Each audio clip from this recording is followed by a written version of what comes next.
ওয়ালাইকুম রহমতুল্লাহ। মাসুদ কৃষি ফার্ম থেকে সবাইকে স্বাগত। আমি আসলাম আসলে আমরা একটা মাথায় বুদ্ধি আসলো যে কিভাবে বীজ তৈরি করা যায়। কারণ ক্ষীরের বীজ কিনতে গিয়ে আমরা যেভাবে ধরা খাচ্ছি, একটা ক্ষীরের বীজে হলে মনে করেন যে কতগুলো ক্ষীরের বীজই হয়। আর সেই ক্ষীরের বীজে আপনারা যারা কৃষক আপনারা জানেন ক্ষীরের বীজের দাম অত্যাধিক বেশি, কিন্তু আমরা ফসল করি কিন্তু বীজ রাখি না। এটাই আমাদের সমস্যা। আপনারা যদি বীজ রাখেন বীজ বিক্রি করতে পারবেন, নিজেরা চাষবাসও করতে পারবেন। এই যে আমার জমিতে আমি একটা পুঁই শাকের বীজ রেখে দিছি, কারণ আরো আছে দুই এক জায়গায়। তো এইভাবে যদি আপনারা বীজ রাখেন, এটাতে আপনি শাক খেতে পারবেন। তারপরে আপনার ওই যে এটা আছে, এটা দিয়ে আপনারা ওই ভাজি টাজি খুব সুন্দর লাগে, ঢাকাতে খুব চাহিদা। আপনারা একই জিনিস দিয়ে ধরেন যে আপনারা কত প্রকারের আহ, উপকারিতা নিতে পারেন।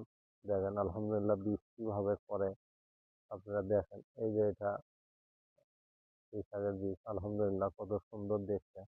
মাশাআল্লাহ, আপনারা কিনতে যাবেন কেন? আপনারা নিজেরাই তো আবাদ করে অনেক কিছু করেন, যেমন ধান টান শুকিয়ে আমরা দিয়ে দেই। এরকম আমরা এই সমস্ত বীজ করব, নিজেরা উপকৃত হব, খাবো, বিক্রি করব। আর এইরকম বীজ রেখে দেবো, যখন সিজন আসবে, এই যে এখন গরমের টাইম, এখন আপনারা এটা লাগাবেন। খুব পুষ্টিকর একটা খাবার। তা আপনারা এইভাবে টাকা পয়সা খরচ না করে যদি অল্প টাকাতেই যদি আপনারা করতে পারেন, দেখেন কত সুন্দর একটা গাছই কত বীজ। এই যে দেখেন একটা গাছ, মানে এটা টেকার গাছ। এই যদি আপনারা শাক যদি লাগান এইভাবে, আপনার কি টাকা লাগে? 1 টাকার একটা জিনিস দেখেন কত সুন্দর লাল টকটকা জিনিস। আলহামদুলিল্লাহ খুব ভালো লাগে। তো এই একটা গাছে আপনি কিন্তু একদিন লাখ টাকা আপনি রূপান্তরিত হবে।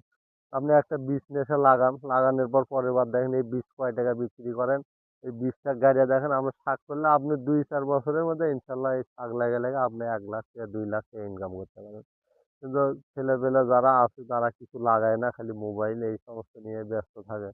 তা ওই সমস্ত ভাইদের আমার উদ্দেশ্য আহ্বান যে আপনাদের টাকা লাগবে না, আপনাদের যে আল্লাহ শক্তি দিছে, সমর্থ দিছে, জ্ঞান বুদ্ধি দিছে, আপনার টাকা দিয়ে ব্যবসা করা লাগবে না। এই যে আপনারা দুটো পুঁই শাকের গাছ লাগান, দেখেন ওটাই কিনবে কিনবে, আপনারা একদিন লাখ টাকায় রূপান্তরিত হবে। আপনি কেন চাকরির পিছনে খুঁজবেন? ওটাই আপনার একটা উদ্যোক্তা হওয়ার গল্প হবে। আপনি ওকে দিয়ে অন্য কিছু করবেন, মুরগি পাললেন বা হাঁস পাললেন, তাহলে ইনশাল্লাহ আপনি একদিন বড় উদ্যোক্তা হবেন। এইভাবে আমি আপনাদের ভিডিও দিয়ে উপকৃত করে দেবো ইনশাল্লাহ। আপনারা এটা ট্রাই করেন, না করলে তো আপনি কিছু পাবেন না। এটা আমার বক্তব্য। আমি শেষ করছি। আসসালামু আলাইকুম।